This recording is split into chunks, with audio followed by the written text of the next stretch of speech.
ప్రార్థించుదము. మహోన్నతుడా, మహాగణుడా, పరిశుద్ధుడా, నిత్య నివాసైన మా పరలోకపు తండ్రి, శ్రేష్టమైన ఘనమైన మీ నామమునకు స్తుతులు, స్తోత్రములు, ఘనత, మహిమలు చెల్లిస్తున్నాం. ప్రభువా, వాక్య ప్రకారముడు మేమందరము ఆత్మ ఫలములతో ఫలించి నిన్ను మహిమపరిచే బిడ్డలుగా వర్ధిల్ల భాగ్యం దయచేయమని ప్రతి ఒక్కరితో మాట్లాడుమని నజరేయుడైన యేసు నామమున ఈ విన్నపములు నీకు సమర్పిస్తూ బతిమాలి వేడుకొనుచున్నాము తండ్రి. ఆమేన్. ప్రభునందు ప్రియమైన వాళ్ళరా, దేవునికి స్తోత్రములు. ప్రభు అయిన యేసుక్రీస్తు నామమున మీకందరికీ నా హృదయపూర్వక వందనాలు చెల్లిస్తున్నాను.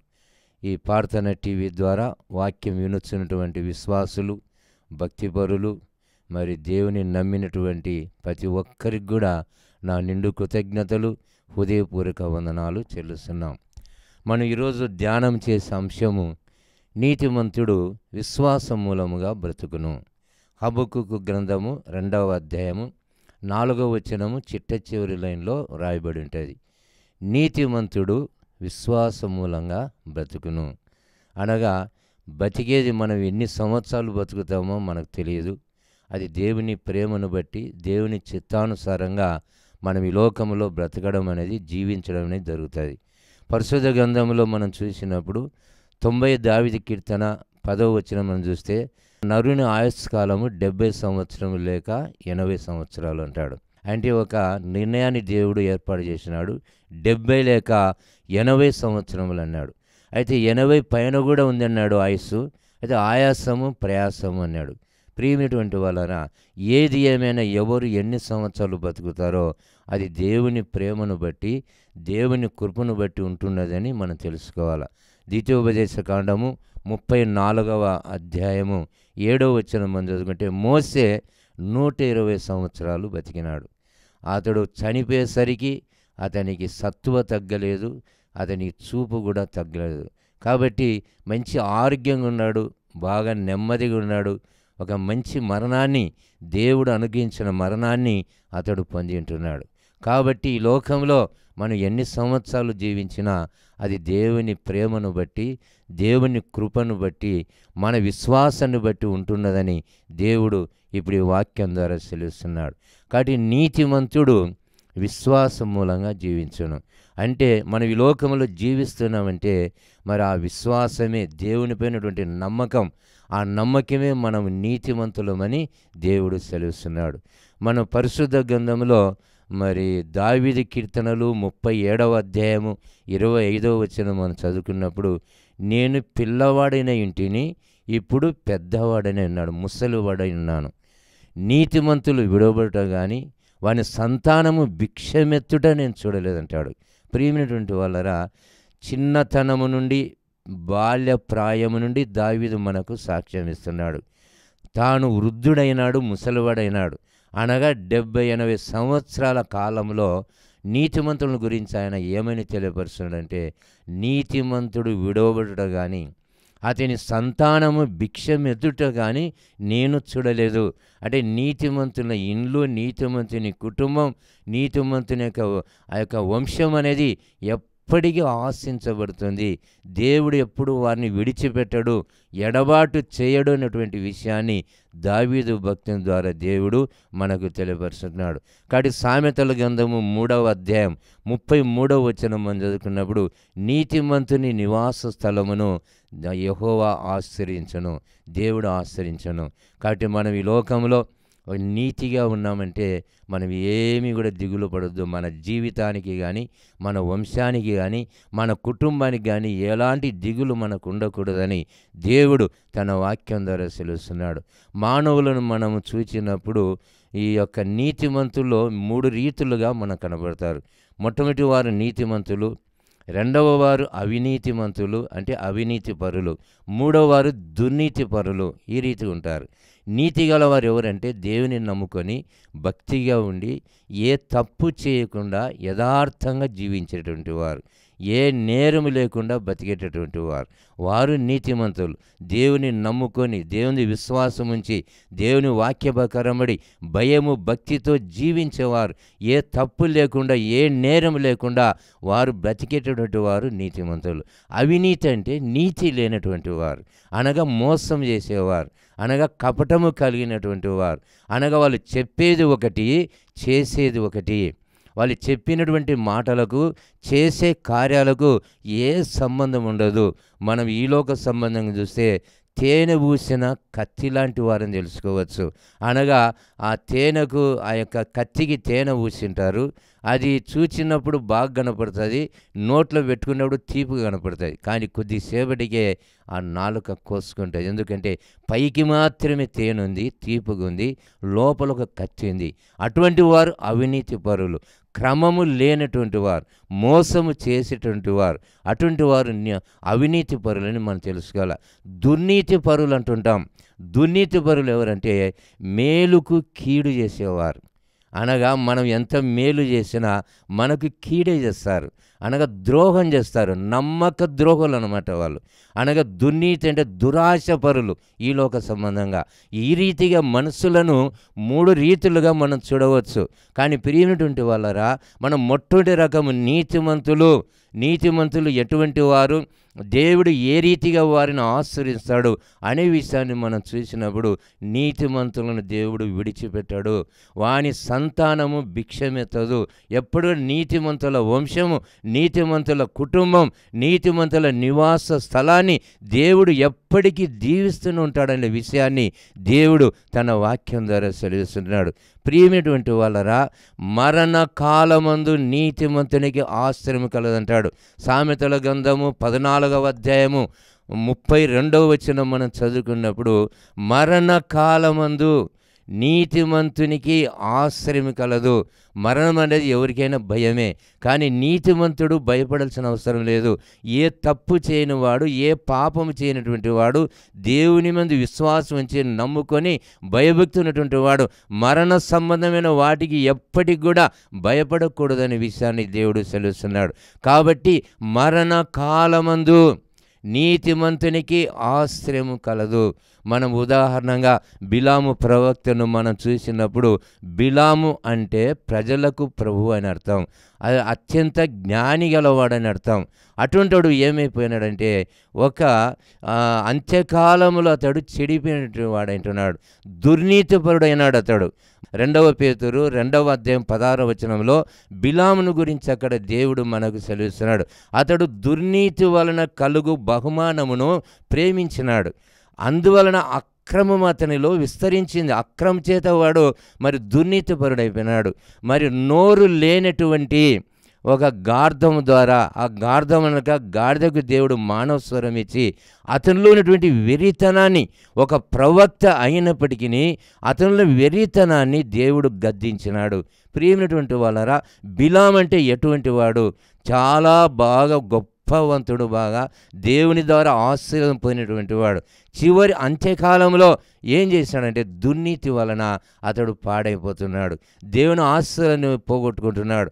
మన సంఖ్యాకాండము 22వ అధ్యాయం 6వ వచనం మనం చదువుకున్నప్పుడు, బిలాముకి దేవుడిచ్చినటువంటి ధన్యత, దేవుడిచ్చేటి వరం ఏ రీతి ఉన్నది మనం ఆలోచన చేస్తే, అతడు ఎవరిని ఆశీర్వదిస్తే వారు ఆశించబడతారు, ఎవరిని శపిస్తాడో వారు శపించబడతారు. అలాంటి అతని దగ్గరికి ఒక వర్తమానాన్ని పంపినాడు మోయాబీయుల రాజు బాలాకు రాజు. ఏమనంటే, ఈ బిలాముకున్నటువంటి వరాన్ని చూసినాడు. ఈ బిలాము ఏం చేయాలంటే ఇశ్రాయేలులను శపించాలా, దేవుని ప్రజలను శపించాలా. అందుకొరకు కొంత ద్రవ్యమును పంపినాడు, బహుమానమును పంపినాడు, దానికి ఆశపడినాడు. దురాశ దుఃఖానికి చేసేటటువంటి రీతిలో ఒక నీతిగా ఉన్నటువంటి వాడు దుర్నీతిపరుడైపోయినాడు. అందువలన ఆ బహుమానం కోసము దేవుని దగ్గర గద్దించబడినాడు. దేవుడు ఒక గాడిద మీద అతడు పోతుంటే దేవుడు బుద్ధి చెప్పినాడు. ప్రియమైనటువంటి వాళ్ళరా, సంఖ్యాకాండము 22వ అధ్యాయం 22వ వచనం నుండి 34 వచనాల వరకు మనం చదువుకుంటేనుగా అక్కడ దేవుడు సెలవిస్తాడు. అతడు ఆ యొక్క బాలాకు రాజు పంపినటువంటి ఆ బహుమానమును ఆశించి ఇజ్రాయేలును ఆశ్రయించాల గాని ఆశ్రయించకుండా వారికి శాపం ఇవ్వడానికి ఒక గాడిద మీద బయలుదేరిపోతుంటే దేవుడు దేవదూతను పంపినాడు. ఎదురుగా దేవదూత ఒక ఖడ్గం పట్టుకొని నిలబడినప్పుడు మరి ఈ యొక్క గాడిద ఏమైపోయిందంటే ఒక పొలంలోనికి పోయింది.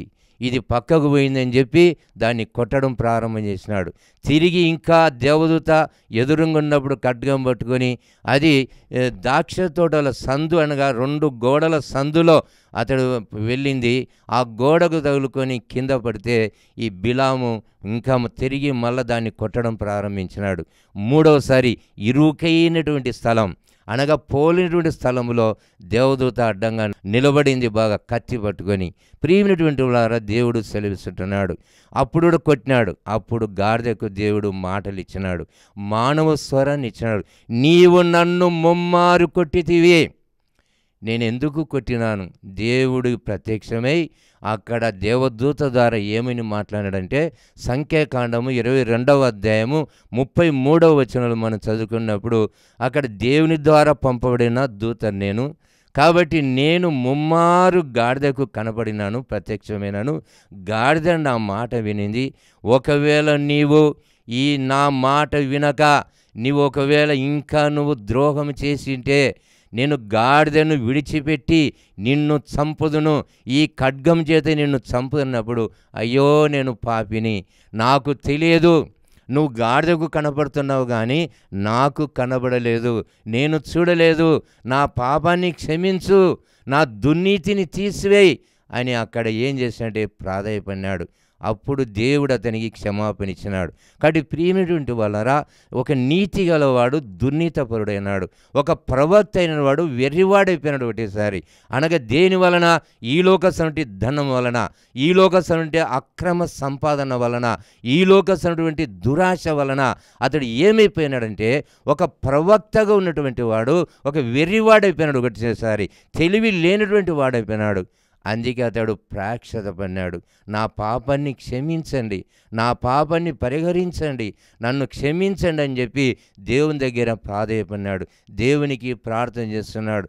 సంఖ్యాకాండం 23వ అధ్యాయం 10వ వచనం మనం చదువుకున్నప్పుడు, నీతిమంతుల మరణం వంటి మరణము నాకు కలుగునుగాక. నా అంత్యదశ, ఆ నీతిమంతులకు అంతం ఏ రీతిగా ఉంటుందో నాకు కూడా ఆ రీతిగా ఉండాలా. నీతిమంతుల మరణాన్ని కోరుకుంటున్నాడు. కాబట్టి ప్రియమైనటువంటి వాళ్ళరా, మహాజ్ఞానటువంటి సొలొమోను చెప్పిన మాట, నీతిమంతునికి మరణకాలమందు ఆశ్రయము కలుగును. కాబట్టి ప్రియమైనటువంటి వారు, ఈ లోకంలో దేవుడు సెలవిస్తున్నాడు, ఖచ్చితంగా నీతిమంతుని దేవుడు విడిచిపెట్టాడు, వాళ్ళను క్షమిస్తాడు.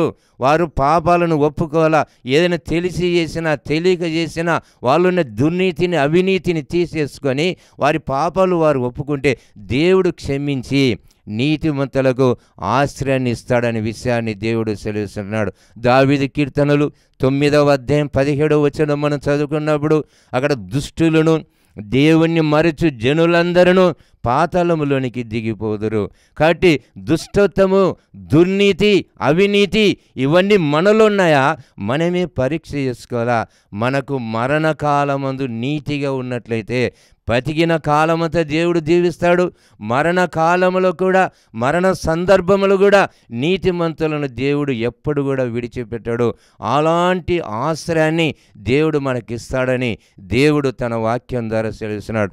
2వ వ్యక్తిని మనం చూసినప్పుడు మరణకాలం ముందు దేవుడు ఏ రీతిగా అతనికి ఆశ్రయం ఇచ్చినాడంటే స్టెఫెన్ను మనం చూడగలం. స్టెఫెన్ అనగా కిరీటం అని అర్థం.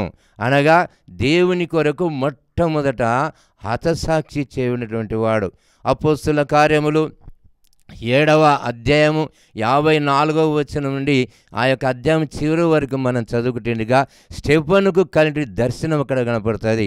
ఆ ప్రజలు ఏం చేసినారంటే ఒక దొమ్మిగా అతని మీదకి వచ్చినారు, కోపపడినారు, మండిపడినారు, పండ్లు కొరికినారు, పటపటపటని కరకరాని పండ్లు కొరికినారు. ప్రియమైన వాళ్ళరా, అంతమంది వచ్చి అతని మీద పడి వాళ్ళంతా కోపపడి వాళ్ళు పండ్లు కొరికి అతన్ని ఏం చేయాలని ఆ సమయంలో వాళ్ళ పండ్ల శబ్దాన్ని ఇతడు చూడలేదు, లేదంటే వాళ్ళ గుంపు యొక్క దోపిడీని వాళ్ళు చూడలేదు. ఆ దౌర్జన్యం ఎక్కడ ఏం చూస్తున్నాడంటే దేవుని దర్శనాన్ని చూస్తున్నాడు. ఆ ఆపదలో, ఆ మరణ దశలో, అంత్యకాలములో దశలో స్టెఫనుకు దేవుడు ఆశ్రయాన్ని ఇచ్చినాడు. ఆకాశము తెరవబడింది. ఆకాశం గుండా ఆకాశం తెరవబడింది అంటే మన కన్నులకు ఎంత చూపు ఉంది? 1 కిలోమీటరు మనకు కనబడదు, ఇంత దగ్గర మనకు చూపు ఉండదు. కానీ దేవుడు నీతిమంతులకు ఎటువంటి చూపునిస్తున్నాడు? ఒక ఆత్మీయ చూపు. అది ఆకాశం ఎంత దూరం ఉన్నది, ఏం ఆశ్చర్యం అది! ఏ సైన్స్ అయినా చెప్పగలరా? మనం ఆలోచన చేసినప్పుడు స్టెఫనుకు దేవుడు అటువంటి దర్శనాన్ని ఇచ్చినాడు. ఆకాశం తట్టు చూస్తే ఆకాశం తెరవబడింది. అక్కడ దేవుణ్ణి చూస్తున్నాడు. ఆయన కుడిపార్శ్వమున నిలిచి ఉన్నటువంటి నజరేయుడైన యేసును చూస్తున్నాడు. యేసును అంతేగాని అతని చూపంత ఎట్టుందంటే ఆత్మీయంగా ఉంది, దేవుని మీద ఉంది.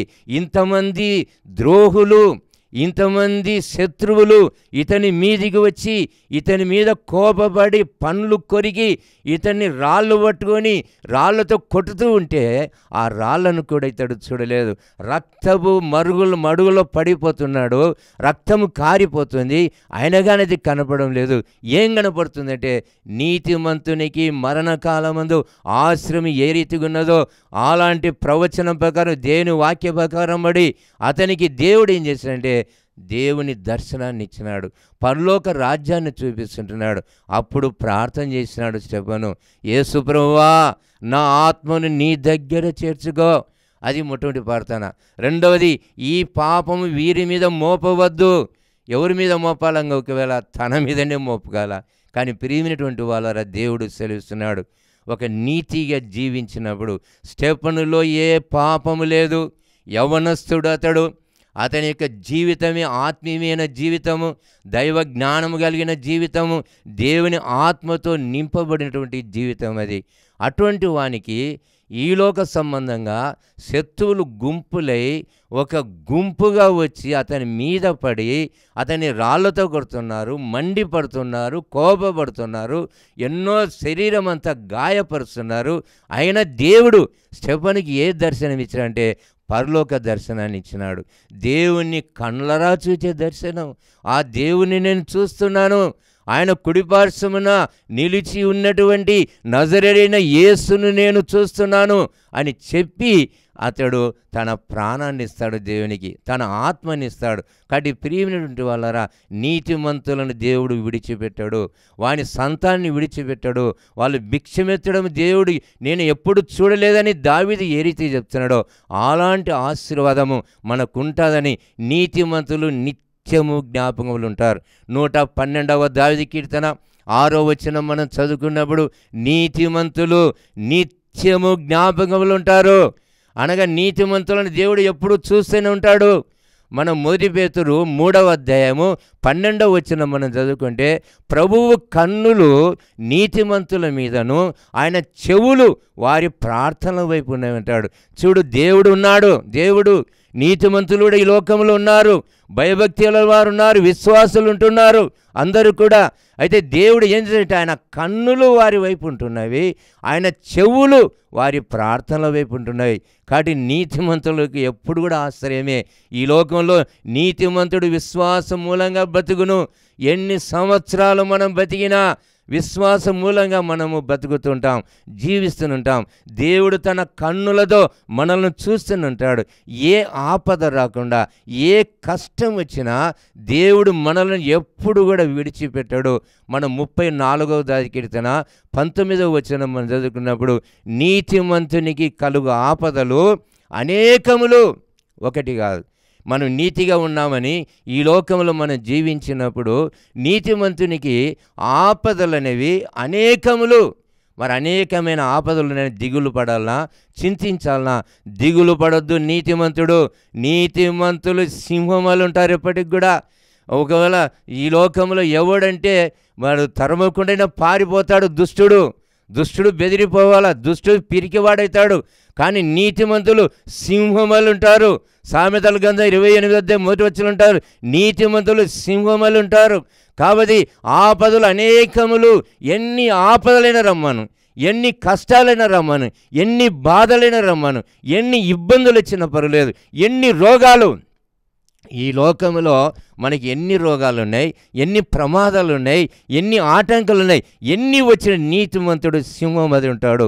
దేవుడు వాటన్నిటి నుండి, ఆపదలన్నిటి నుండి దేవుడు యేసుప్రభువు వారు మనల్ని తప్పిస్తాడు అనే విషయాన్ని దేవుడు తన వాక్యం ద్వారా సెలవిస్తున్నాడు. కొండ మీది ప్రసంగంలో దేవుడు సెలవిస్తాడు. పరిశుద్ధ మత్తయి రాసిన సువార్త 5వ అధ్యాయము 10వ వచనం మనం చదువుతున్నాం. నీతి నిమిత్తము హింసింపబడువారు ధన్యులు, పరలోక రాజ్యము వారిదని దేవుడు సెలవిస్తున్నాడు. కాబట్టి ప్రియమైనటువంటి వాళ్ళరా, కొండ మీద ప్రసంగం వేల మంది జన సమూహం ఉంటుండేది, వేల మంది జన సమూహం. ఆ జన సమూహానికి యేసుప్రభువు బోధిస్తున్నటువంటి వాక్యం అది నీతిని గురించి తెలియపరుస్తున్నాడు. నీతి నిమిత్తము హింసింపబడువారు ధన్యులు, పరలోక రాజ్యము వారిది. కాబట్టి మనకి ఈ లోకములో నీతి కొరకు హింసించబడుతున్నామా? నీతి కొరకు మనము బాధలు పడుతున్నామా? కష్టాలు ఉంటుండయా? శత్రువులు వెంటాడుతున్నారా? సైతానుడు మనల్ని శోధిస్తున్నాడా? బెదరకూడదు, ఎప్పుడు భయపడకూడదు.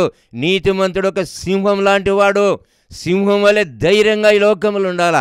మనం ఈ లోక సంబంధించిన సింహాలు, సైతాను సింహాలు ఎదురు తిరుగుతుంటాయి, వెంటాడుతుంటాయి. మొదటి పేతురు 5వ అధ్యాయం 8వ వచనం మనం చదువుకుంటే, మన అపవాది, మీ విరోధినటువంటి అపవాది గర్జన సింహం వలె ఎవరిని మింగాలని వెదుకుచూ తీరుచుంటుంది. కానీ మనలో ఉన్న సింహం నీతి అనే సింహం. యేసుప్రభు నీతిమంతుడైన, యేసుప్రభు వారు నీతిమంతుడు. ఆ నీతిమంతుడు మనలో ఉన్నాడు కాబట్టి ఈ గర్జన సింహాన్ని తల తీసేస్తాడు ఒకటేసారి, ఆ సింహాన్ని దూరపరుస్తాడు. కాబట్టి ప్రియమైనటువంటి వాళ్ళరా, మనం ఎప్పటికి కూడా మనం బెదరాల్సిన, చింతించాల్సిన అవసరం లేదు. క్రైస్తవుడు దేవుని నమ్మినటువంటి వాడు, నిజమైన దేవుని నమ్మినటువంటి వాడు, ఒక నీతిగా జీవించేవాడు, దేవుని యందు విశ్వాసం గలవాడు. అందుకు హబక్కూకు ప్రవక్త చెప్తుంటున్నాడు, నీతిమంతుడు విశ్వాస మూలంగా బతుకును. అతని జీవితమే ఎన్ని సంవత్సరాలు జీవించినా, ఎన్ని సంవత్సరాలు బతికినా మనకి ఎలాంటి దేవుడు ఏ నష్టం లేకుండా, ఎన్ని ఆపదలు వచ్చినా వాటన్నిటి నుండి కూడా దేవుడు కాపాడి రక్షిస్తాడు అనే విషయాన్ని దేవుడు తన వాక్యం ద్వారా సెలవిస్తుంటున్నాడు. మనం యేసేపును గురించి, అనగా మరియమ్మ భర్త అయిన యేసేపును గురించి మనం ఆలోచన చేసినప్పుడు, పరిశుద్ధ మత్తయి రాసిన సువార్త 1వ అధ్యాయము 19వ వచనం, ఆ యేసేపు నీతిమంతుడయ్యుండి ఆమెను అవమానపరచనులక రహస్యంగా ఆమెను విడనాడ ఉద్దేశించెను.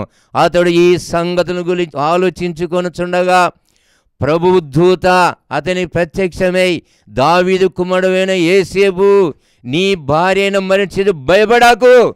ఒక సింహం ఉండయా నువ్వు? అసలు నువ్వు భయపడాకు. ఎందుకు నువ్వు దిగులు పడుతున్నావు?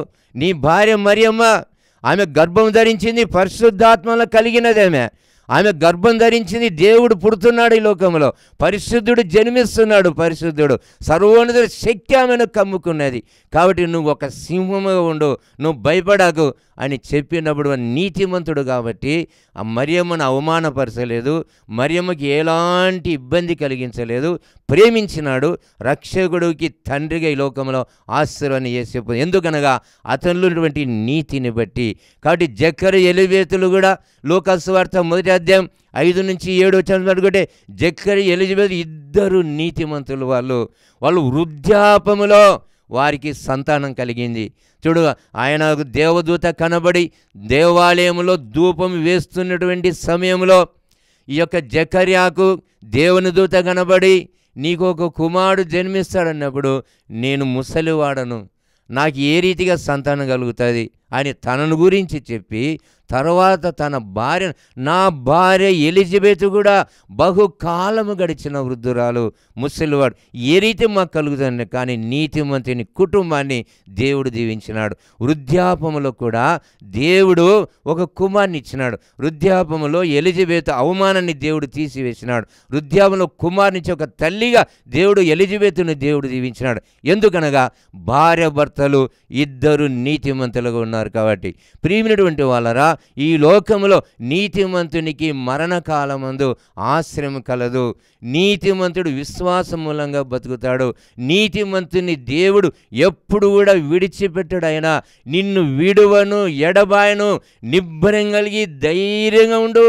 నీవు నడుచు మార్గమంతటిలో నీ దేవుడైన యెహోవా నీకు తోడుగా ఉంటాడని అక్కడ యెహోషువ ద్వారా కూడా దేవుడు సెలవిస్తున్నాడు. కాబట్టి ప్రియమైనటువంటి వాళ్ళరా, మనం ఆరాధించే దేవుడు, మనం ప్రార్థించే దేవుడు నిజమైనటువంటి దేవుడు యేసు ప్రభువారు.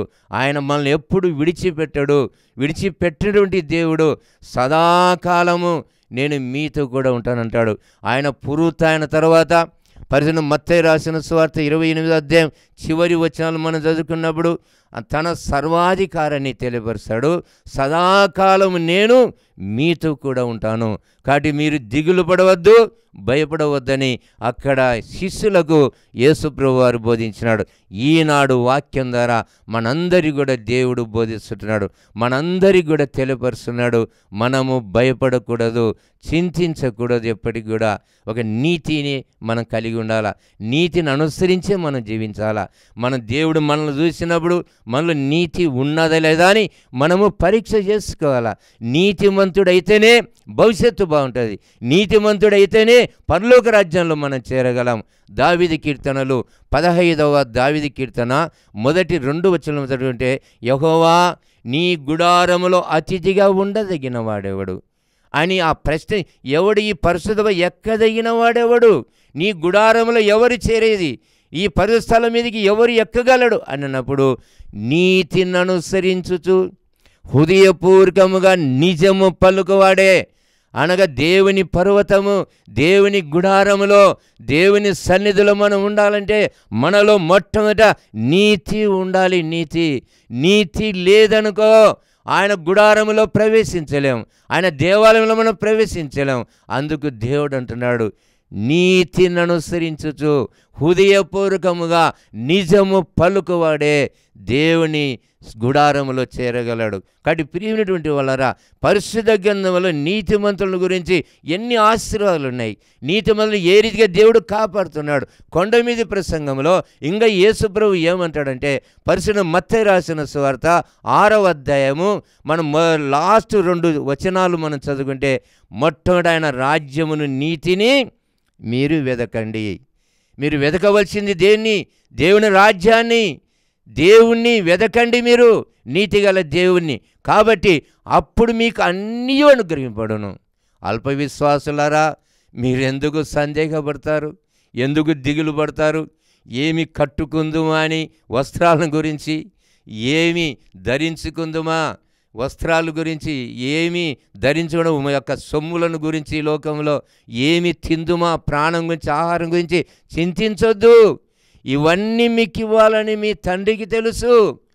మీరు అడవి గడ్డిని చూడండి, పువ్వులను చూడండి, మీరు వాటిని దేవుడు ఏ రీతిగా పోషిస్తున్నాడు.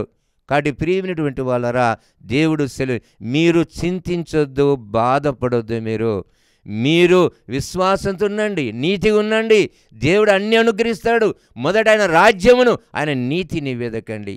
ఇంకా మనకు సిలువ, యేసు సిలువ మరణ శ్రమలను జ్ఞాపం చేసుకుంటే ఆయన తీర్పు తీరుస్తాడు. ఇంకా ఆ యొక్క పిలాతు, మత్తయి సువార్త 27వ అధ్యాయం 19వ వచనం మనం చదువుకుంటే, ఆయన న్యాయపీఠం మీద కూర్చున్నప్పుడు అక్కడ పిలాతు భార్య వర్తమానం పంపుతుంది, ఆయన జోలికి పోవద్దు. ఎవరి జోలికి? నీతిమంతుని జోలికి పోవద్దు. ఆ నీతిమంతుడు ఎవరు? అక్కడ యేసు ప్రభువు వారు. ఆ యేసు దగ్గర జోలికి పోవద్దు, నువ్వు ఆయనకు అన్యాయమైన తీర్పు తీర్చవద్దు అని భార్య వర్తమానం చెప్పింది. అయినా అతడు భార్య మాట వినకుండా, యేసు ప్రభువులో ఏ నేరం లేదు, ఏ తప్పు తెలిసినప్పటికీ అన్యాయమైన తీర్పు తీర్చినాడు. అందుకే చేతులు కడుక్కున్నాడు. ప్రియమైనటువంటి వాళ్ళ దేవుడు సెలవిస్తున్నాడు, నీతిమంతుడు ఎప్పుడూ బాగా బతుకుతాడు, విశ్వాసంతో బతుకుతాడు బాగా. నీతిమంతుని దేవుడు ఎప్పుడు విడిచిపెట్టాడు, వారి కుటుంబాన్ని విడిచిపెట్టాడు దేవుడు. ఈ లోకముల ఆశీర్వాదాలే, ఈ లోకం మీద పరలోక రాజ్యములు కూడా నీతిమంతులదే, నీతిమంతు దేవుని రాజ్యము కూడా. కాబట్టి యేసుని నమ్ముకుందాం, ఆయన విశ్వాసం ఉంచుదాం, ఆయన ప్రార్థన చేస్తాం, నీతిగా బతుకుదాం, సింహమలై లోకంలో జీవిస్తాం. దేవుడు గొప్పగా దీవించి తన బిడ్డలుగా వర్ధిల్లింపేస్తాడు. ప్రార్థించుదాము. ప్రేమ స్వరూపైన మా పరలోకపు తండ్రి, మహోన్నతుడా, గొప్ప దేవ, మీ బంగారు పాదములకు స్తుతులు వందనాలు చెల్లిస్తున్నాం తండ్రి. మీ జీవ మాటల ద్వారా వినిపించిన దేవుడవు, నీతిమంతునికి ఎన్ని ఆశీర్వాదాలు ఉన్నాయి తండ్రి తెలియపరిచినావు. నీతిమంతుని విడిచిపెట్టని దేవుడవును. వారికి మరణకాలం కూడా ఆశ్రయం ఉన్నది. వారి ఇండ్లు, వారి వంశము, వారి నివాస స్థలం అంతటి దీవించే దేవుడవును. మాలో నీతి ఉన్నదా ప్రభువా? దేవుని నమ్మడమే నీతి గల జీవితం. యథార్థత, ఏ తప్పులు లేకుండా జీవించడమే, ఏ లోపం లేకుండా జీవించడమే. ఇప్పుడు ఈ వాక్యం ద్వారా వినుచున్న ప్రతి బిడ్డను దీవించినాయన. నజరేడైన యేసు నామమున ఈ విన్నపములు నీకు సమర్పిస్తూ బతిమాలి వేడుకొనుచున్నాము తండ్రి. ఆమీన్. మన ప్రభువైన యేసుక్రీస్తు కృప, తండ్రి అయిన దేవుని ప్రేమ, పరిశుద్ధాత్మక అన్యోన్య సహవాసము ఇక చేను మనకు, యేసు నమ్మిన ప్రతి బిడ్డకు, మన సంఘములటికి, సర్వలోకానికి ఇప్పుడు ఎల్లప్పుడూ సదాకాలము తోడయుండునుగాక. ఆమీన్.